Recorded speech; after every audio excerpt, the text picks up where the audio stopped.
नमस्कार, मैं अशोक कुमार पांडे और स्वागत है आपका टीसीएच पर। हमारे साथ आज हैं वरिष्ठ पत्रकार शीतल प्रसाद सिंह जी। नमस्कार सर। और नमस्ते। अभी ऑनलाइन बात शुरू होने से पहले ऑफलाइन में उनसे यही कह रहा था कि आप लोगों ने वो कमाल कर दिया कि 10-10, 5-5 करोड़ खर्च करके जो पावर पॉइंट जो प्रेजेंटेशन बने थे वो सारे के सारे धरे रह गए, एग्जिट पोल सब धरे रह गए। और पुराने तरीके की जो जमीन की पत्रकारिता होती थी वो पत्रकारिता जीत गई एसी कमरे और नोएडा के स्टूडियो में बैठकर जोशी जी के फोन कॉल से जो एक नई पत्रकारिता होनी और उनके व्हाट्सएप मैसेज से जो शुरू हुई थी, उस पत्रकारिता का भी जबरदस्त पतन दिखाई दिया है। और कल दिन भर गोदी मीडिया के चैनलों में, स्टूडियोज में जो मायूसी उदासी का माहौल रहा वो इस बात का सबूत है कि इस देश की जमीन की आवाज सुनने के लिए आपके पास एक ईमानदार कान होना चाहिए।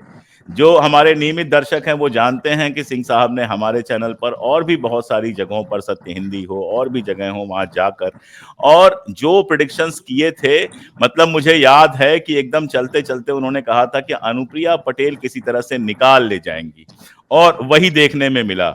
बनारस के लिए कहा था कि मोदी जी जीत तो जाएंगे लेकिन मार्जिन बहुत कम होने वाली है, देखा गया वही। पूर्वांचल में उन्होंने कहा था कि एकदम पलट रहा है सारा कुछ और वो सब देखा गया।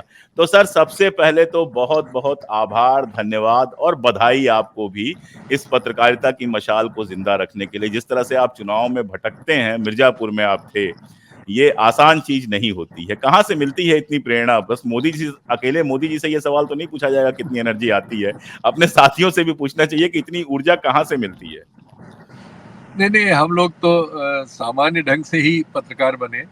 और हम लोगों के समय में प्रिंट मीडिया था, बहुत कम पैसे मिलते थे, सच्चाई ये है। और किसी तरह से लोग जिंदा रहते थे, यूं कहा जाए। सर और मैं आपको बहुत बताऊं, 1996 में एक अखबार में काम करने के लिए गया था, अभी मैं एमए कर रहा था। और जी मुझे जो सैलरी मिलती थी वो 400 रुपए महीने मिलती थी, और वो भी आप जानते हैं कैसे मिलती थी। कई बार तो 100-100 रुपए 4 बार में मिलते थे महीने के।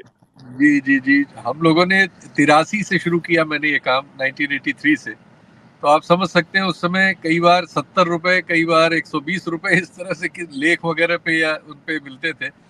एक बार एक दंगे की रिपोर्ट अमर उजाला ने की थी, बाराबंकी में दंगा हो गया था। तो एक बड़े, आप कह सकते हैं जेन्युइन आदमी, हम लोगों के मित्र सबके, आप भी उन्हें जानते ही होंगे, अब नहीं रहे, वीरेन डंगवाल साहब, वो अरे देखा कौन नहीं करते थे। जानता। जी जी।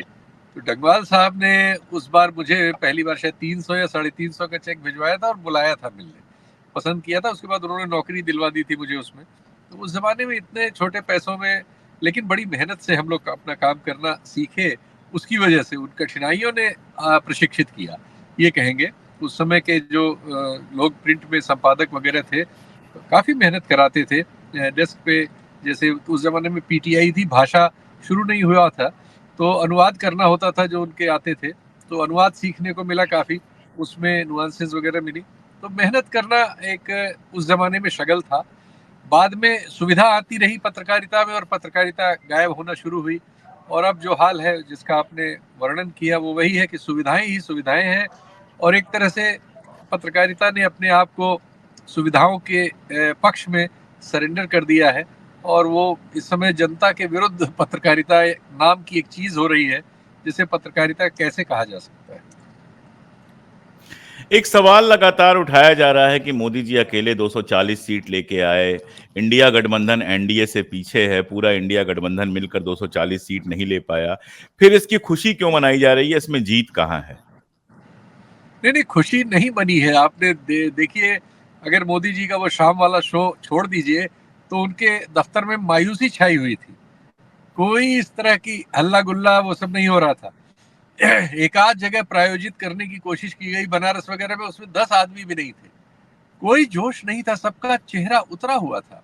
उनका छोड़ दीजिए, वो सारे लोग जो 400-400 सीटें अपने ट्विटर अकाउंट्स और सोशल मीडिया अकाउंट्स पर दे रहे थे, उनका तब से कोई ट्वीट नहीं आया है। ऐसे बहुत सारे शेख ही बघारने वाले लोगों का। और आपने देखा कि जो सबसे बड़ी इस तरह की एजेंसी है, आज तक के लिए काम करती है, उसका मालिक तो स्टूडियो में रोने लगा बिलख बिलख के। तो ये जो मतलब अब इसको क्या कहें, ये नाटक कहें, आत्मग्लानि कहें, या इसको जो भी इसको संज्ञा देना चाहें। नहीं, मेरा मेरा मेरा सवाल ये था कि लोग ये पूछ रहे हैं कि जिनको सिर्फ 232 सीटें मिली हैं इतनी सारी पार्टियों को मिलाकर, वो खुश क्यों हैं? हमारे आप जैसे लोग छोड़ दीजिए, हम तो ठीक है, हमारी खुशी उतना मायने नहीं रखती, लेकिन वो लोग जैसे कांग्रेस के लोग या फिर बाकी सारी पार्टियों के लोग, समाजवादी पार्टी के लोग या फिर इंडिया ब्लॉक के जो समर्थक हैं, वो खुश क्यों हैं? लोग इस बात से परेशान हैं। इसलिए मैं चाह रहा था थोड़ा-सा आप समझा दें कि इसमें हार-जीत के पीछे कितना सारा क्या-क्या कुछ है। देखिए, ये एक असामान्य स्थिति थी जो जिस समय ये चुनाव हुआ। ये सिर्फ हमारे आपके काम के लिए नहीं थी, पूरे देश के जनजीवन के लिए थी, एक राजनीतिक जीवन के लिए भी थी। उससे जुड़े हुए वो लोग जो सारे विपक्ष में थे, सबके सामने प्रलोभन और एजेंसियों के दमन के बीच चुनाव का सवाल था। वो सारे लोग सम्मान के पात्र हैं जिन्होंने ऐसे वक्त में लड़ने का फैसला किया, सरेंडर नहीं किया। ये सरेंडर युग था एकदम। आपने देखा विभिन्न पार्टियों के टुकड़े टुकड़े हो गए, जमाने से चलती आ रही पार्टियों के बहुत सारे नेता। आप पंजाब में देखें, हर बड़ा नेता बीजेपी में जा चुका था, जहां बीजेपी को कोई सीट नहीं मिली। ये एकदम अजीब वक्त था जिसमें सारे संसाधन एक तरफ थे, सरकारों की ताकत एक तरफ थी, प्रचार के सारे माध्यम एक तरफ थे और देश की जनता निहत्थी खड़ी थी जिसके पास ये सब कुछ नहीं था। यूट्यूब पे आपकी हमारी तरह कोशिश करने वाले और दूसरे सोशल मीडिया पर कोशिश करने वाले बहुत से लोगों की उसको आप कह उसको भी सकते हैं बहुत सप्रेस किया गया सर, आप तो जानते ही हैं, बहुत यूट्यूब बहुत को भी कम बहुत बहुत सप्रेस नहीं किया गया है। बहुत इस तरह की कोशिशें थी जिनके बारे में कम से कम जो लोग सत्ता में बैठे उनको अंदेशा रहा होगा कि इससे क्या होगा, लेकिन उससे ही हो गया। इसलिए संख्या का सवाल नहीं है। कम से कम जो भी इस समय सत्तारूढ़ दल के पास जो भी 290-92 है, आप इसमें ये मान लीजिए कि इनको करीब 10% मत इनको सत्ता में होने के नाते, साधन संपन्न होने के नाते और सरकारों और संसाधनों के इस्तेमाल के नाते मिला है। और देश की जो ताकतवर वो जो है ताकतवर जमात है, चाहे वो कारपोरेट्स हो और चाहे बड़ी जातियों के लोग हो, उन सब का समर्थन इनके साथ था। लड़े कौन? गरीब साधारण लोग, दलित लोग, आदिवासी लोग, पिछड़ी जातियों के लोग ज्यादा वो लड़े हैं। और अल्पसंख्यक, वो भी बिल्कुल। सरगोशियों से लड़े, सरगोशियों से। वो मीडिया जाता था तो बोलते नहीं थे, उन्हें विश्वास नहीं होता था। हम लोग भी कितना भी कम करें, मौसम और उसकी वजह से पैदल तो जा नहीं सकते, गाड़ी तो होती थी, एक बाइक होता था, एक दो लोग होते थे, कपड़े लत्ते उनसे साफ होते थे, तो वो हम पे पूरा शक करते थे। और चूंकि पूरे मीडिया ने एक ऐसा शक का वातावरण कर दिया था कि जनता बोल ही नहीं रही थी। इस सब को उनके मन की बात निकालने के लिए बहुत उनका विश्वास अर्जित करना पड़ता था। उनके घर जाना, उनके साथ खाना खाना, उनसे बात करना, उन्हें नॉर्मल करना पड़ता था। तब कहीं जाके वो बात कहते थे जिस बात के नतीजे हम और आप 232 या 240 की संख्या में गिन रहे हैं। ये कमाल का नतीजा है। और ये इस देश के, वो मैं उस बात से सहमत हूँ राहुल गांधी की कि इस देश के गरीब लोगों ने इस देश के लोकतंत्र की एक बार फिर रक्षा की है। अमेठी में क्या हो गया सर? क्योंकि अभी कल परसों तक, मैं बता रहा हूं, परसों तक स्मिता प्रकाश से एक लोगों के ट्वीट आ रहे थे कि यूट्यूब के पत्रकार बताइए इनको जिता रहे हैं, किशोरीलाल शर्मा को कोई चांस ही नहीं है कि स्मृति ईरानी जैसी बड़ी नेता के सामने वो जीत सके। और अच्छे अच्छे लोगों ने ये ट्वीट किया था। जी जी हो जी। क्या गया अमेठी में? जमीन पे कैसे बदल गया? जब ये निर्णय भी लिया गया तो बहुत लोगों ने भाग गए और ये सारा कुछ चलाने की कोशिश की थी। देखिए, अमेठी हो, रायबरेली हो, पूरा अवध हो, बुंदेलखंड हो, पूर्वी उत्तर प्रदेश हो और पूरा प्रदेश हो, लोग दरअसल आजिज आ चुके थे, आजिज आ चुके हैं, थे ही नहीं हैं। समस्या सिर्फ ये है कि एक बहुत बड़े जमात को, जितना इससे पहले राइट विंग के पास कभी नहीं था, हमारे देश के जाति विभाजन से एक अनायास का समर्थन मिला हुआ है। वरना इनके पास कोई तर्क नहीं। लोग महंगाई से, बेरोजगारी से और जो आर्थिक विषमता पैदा हुई है पिछले 10 वर्षों में, जिसने गरीब को और गरीब किया है, बहुत कठिनाइयों में है। सच्चाई ये है कि उनको अपनी बिलबिलाहट की वजह नहीं पता थी। वो बिलबिला तो रहे थे, परेशान थे, लड़कों की शादी पति नहीं हो पत्नी रही से है। झगड़ा कर रहा था, दोस्त दोस्तों से झगड़ा कर रहे थे। मतलब जहां भी सामाजिक जीवन था उसमें खुशी गायब थी। आप देखिए, ऐसे सर्वेक्षणों में भी आया है कि इस देश के लोग खुश नहीं है। तो देश में दुख पसर गया था, लेकिन उसको व्यक्त करने का क्यों वो दुख है और उसको व्यक्त कैसे करें, इसमें भिन्नताएं थी, लोगों को पता नहीं था। कहीं वो किसान आंदोलन के जरिए व्यक्त हो रहा था, कहीं वो जातियों के अपने जो सवाल होते हैं उनमें था, कहीं सामाजिक सवालों में था, बहुत कम वो राजनीतिक सवालों के रूप में बदला था। लेकिन जैसे जैसे चुनाव की घोषणा हुई, थोड़ी सरगर्मी शुरू हुई, एकाएक उसने एक रूप लेना शुरू किया। और अमेठी हो, रायबरेली हो या उसके बगल की सारी सीटें हो, अकेली सीटें थोड़ी हैं। मोहनलालगंज, लखनऊ छोड़ते ही मोहनलालगंज से शुरू होता है मामला और जाके कौशल रॉबर्ट्सगंज तक किशोर साफ चुनाव हार पड़ता है। गए, कौशल किशोर चुनाव हार गए, मेरे लिए जी जी, आश्चर्यजनक था। हम लोगों के पुराने दोस्त, लेकिन अब क्या कहा जाए, हाँ कहाँ वही। है। तो जी। वक्त ऐसा है कि किसी को कैसे कुछ कहा जाए। तो ये सब लोग जो है सरेंडर वाली उसमें जा चुके थे। तो आप सोचिए, मोहनलालगंज से रॉबर्ट्सगंज तक सुपड़ा साफ होता चला गया, अमेठी तो बीच में थी, वो कैसे बचती। नहीं, फिर भी अमेठी में मतलब जिस तरह से स्मृति ईरानी जी थीं, निश्चित रूप से प्रशासन भी लगा होगा, पिछली बार राहुल गांधी को हराया था। और सबसे वोकल, मेरे पास सबसे शरीफ शब्द यही है, इससे शरीफ शब्द मैं नहीं ढूंढ पा रहा हूँ, सबसे वोकल मिनिस्टर्स में से एक थी राहुल गांधी। ट्रॉल मिनिस्ट्री तो अकेले संभाल रही थी पूरा, रविशंकर प्रसाद को हटवा दिया था उन्होंने। तो अब ऐसे में मतलब अमेठी में किशोरीलाल शर्मा बड़े सामान्य से कार्यकर्ता थे। अभी भी मैं उनके वीडियोज वगैरह देख रहा था, पजामा कुर्ता में नहीं दिखाई देते, एकदम जो पुराना वाला सेवा दल वाला ड्रेस था, पैंट शर्ट, हाफ शर्ट और पैंट, वही उनका दिखाई दे रहा था। और बहुत आराम आराम से बात करते हैं, ज्यादा बहुत उत्तेजित होकर गुस्से में या नेताओं की तरह लगते नहीं है, बहुत सीधा सा मामला ये है।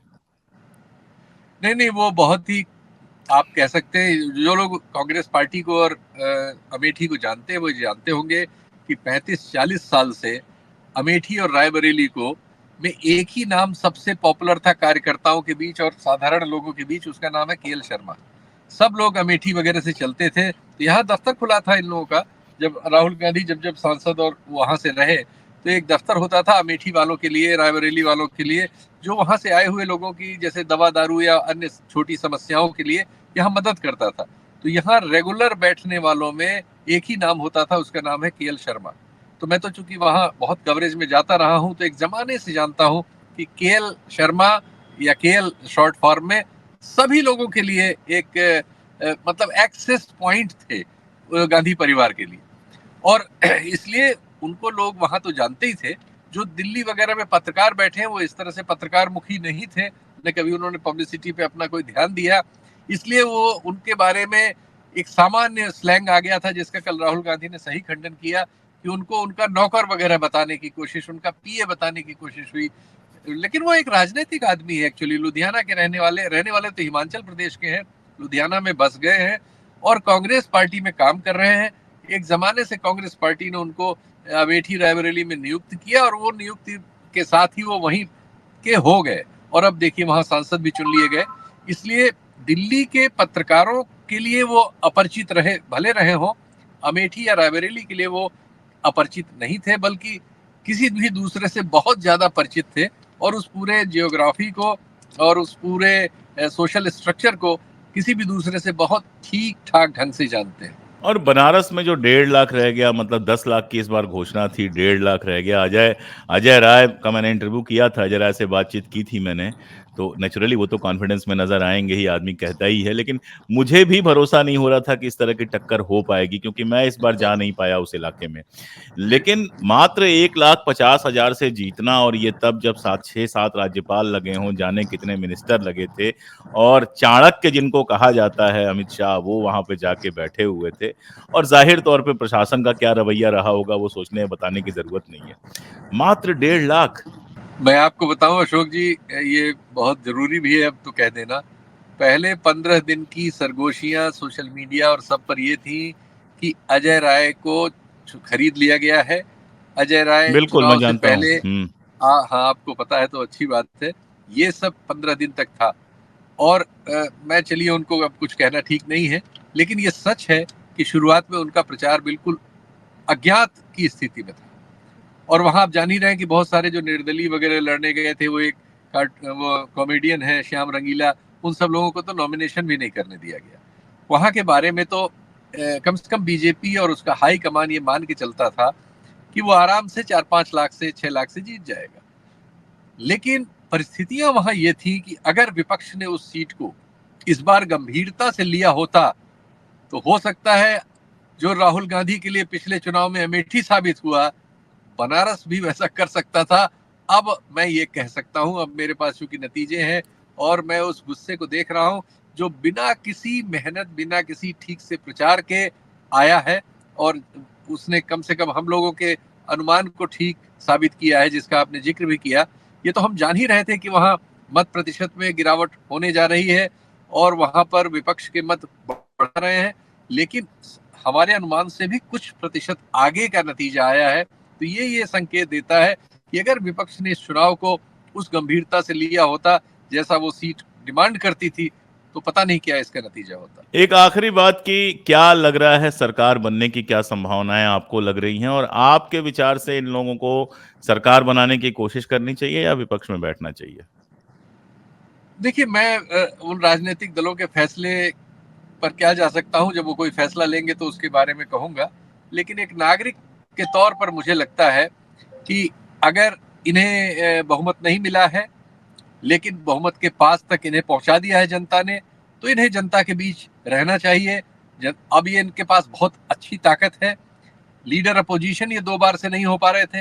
लीडर अपोजिशन के लिए जो 10% की अनिवार्यता है वो पूरी नहीं थी। अब कांग्रेस को लगभग डबल किया है जनता ने। कांग्रेस के प्रति और राहुल गांधी के प्रति जन समर्थन सोशल मीडिया और सड़क पर इतना ज्यादा तेजी से बढ़ रहा है, इन्हें उसको सांगठनिक तौर पर एड्रेस करना चाहिए, आंदोलनात्मक तौर पर एड्रेस करना चाहिए, और देशव्यापी अपने दल को सुगठित करके और अपने इस जो भी इन्होंने कॉम्बिनेशन बनाया है इसको मजबूत करना चाहिए।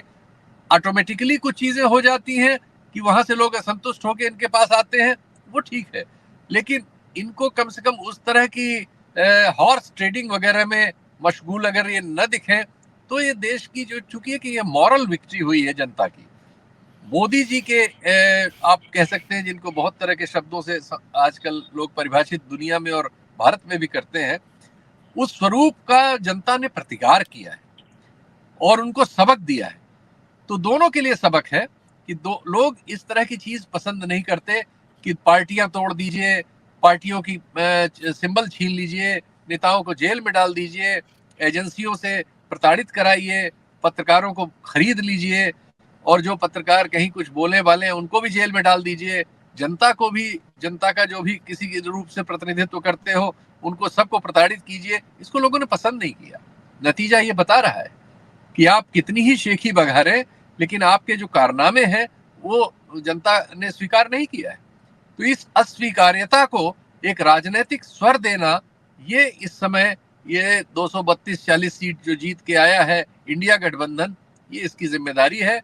अब ये इस काम को कैसे अंजाम देते हैं, जो उन्होंने अपना एनडीए के घोषणा लिए भी पत्र। सर, एनडीए के लिए भी बहुत आसान होगा नहीं ये। जैसे जो खबर आ बिल्कुल। रही है कि ऐसी शर्तें रखी जा रही हैं कि अमित शाह जी गृह मंत्री ना हो। अब नेचुरली जिसने गिरफ्तार करवाया था चंद्रबाबू नायडू को, ईडी भेजी थी, सब कुछ किया था, तो चंद्रबाबू नायडू, मैं अभी सुबह एक प्रोग्राम में कह रहा था कि चंद्रबाबू नायडू जो हैं वो मोदी शाह से बहुत सीनियर हैं। जब कोई मोदी शाह का नाम नहीं जानता था, आप लोग तो बहुत सीनियर जर्नलिस्ट हैं, तो चंद्रबाबू नायडू किंग मेकर की भूमिका में एक नहीं कई बार रहे हैं। तो इतना आसान बार्गेन चंद्रबाबू भी नहीं करने वाले हैं, खासतौर पर तब जब आंध्र प्रदेश के अंदर विधानसभा में भी उनको अपने दम पे पूर्ण बहुमत मिला हुआ है।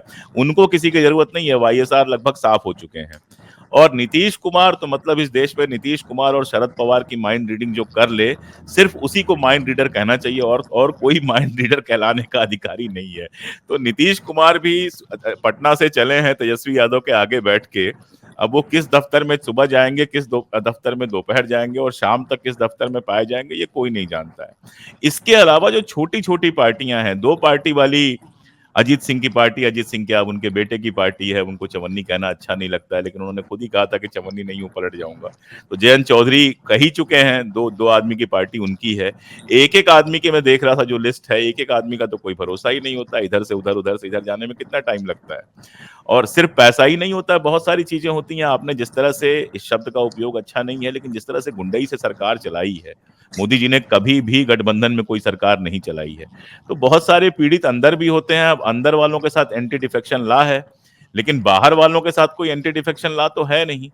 तो आसान काम इनके लिए भी नहीं होगा। सरकार पहले तो बनाना और बनाने के बाद चलाना, ये जो आपने बात बाद में कही वही ज्यादा गंभीर है कि अब मोदी जी को बाहर की जो परिस्थितियां हैं उनसे ज्यादा अंदर उनके लिए अब चैलेंज पैदा हो चुका होगा, और वो कब कैसे व्यक्त होगा हमें आज नहीं पता।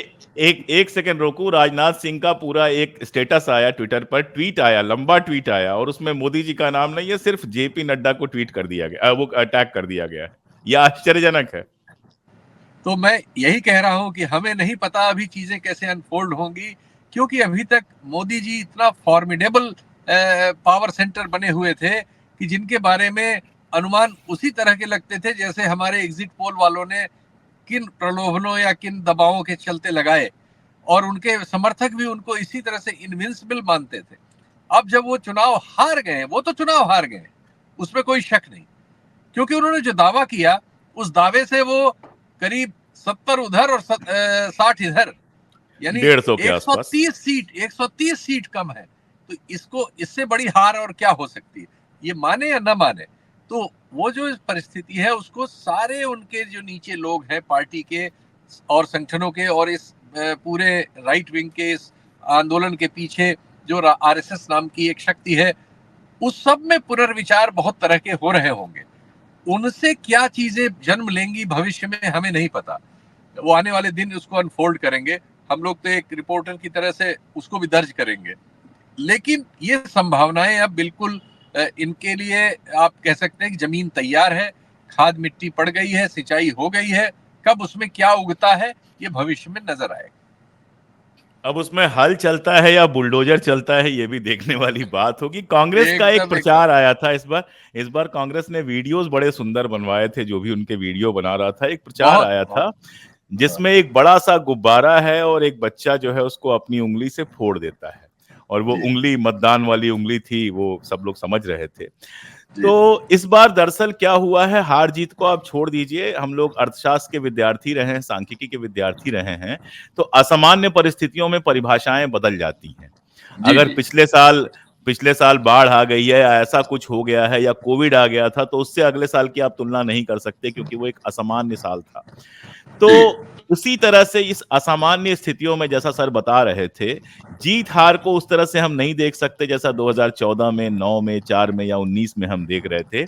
ये जीत हार दरअसल एक गुब्बारे का फूटना है। अब वो गुब्बारा फूटने के बाद दोबारा फूलेगा, नहीं फूलेगा, और ये उंगलियां चुभोने वाले बाहर के हैं, अंदर के हैं, क्या क्या हुआ है, सब चीजें धीरे धीरे अनफोल्ड होंगी, और जब होंगी तो जैसा सर ने कहा हम लोग उसको दर्ज करेंगे। अभी के लिए जी इतना ही कि सोचने का समय इस देश की जो प्रभुताशाली शक्तियां हैं, चाहे वो तथाकथित जाति वर्चस्व के कारण हो, चाहे आर्थिक वर्चस्व के कारण हो, उनके लिए सोचने का समय है कि संविधान के साथ न होकर, इतिहास के गलत रास्ते पर, इतिहास के गलत पक्ष की तरफ होकर वो अपना और अपनी पीढ़ियों का कोई फायदा कर रहे हैं, या एक झूठे गुरूर में देश के साथ साथ अपना भी जबरदस्त नुकसान कर रहे हैं। बाकी तो राजनीति है, चलती रहेगी, चलती रही है। 30-40 साल तो हम लोग को भी देखते हो ही गया, बहुत कुछ बदलता रहा है। आज के लिए इतना ही सर, बहुत बहुत शुक्रिया। आप कार में बैठे हैं, कार से आपने पूरा हमारे साथ लाइव किया। थैंक यू नहीं वेरी नहीं। मच। जी जी। नमस्कार।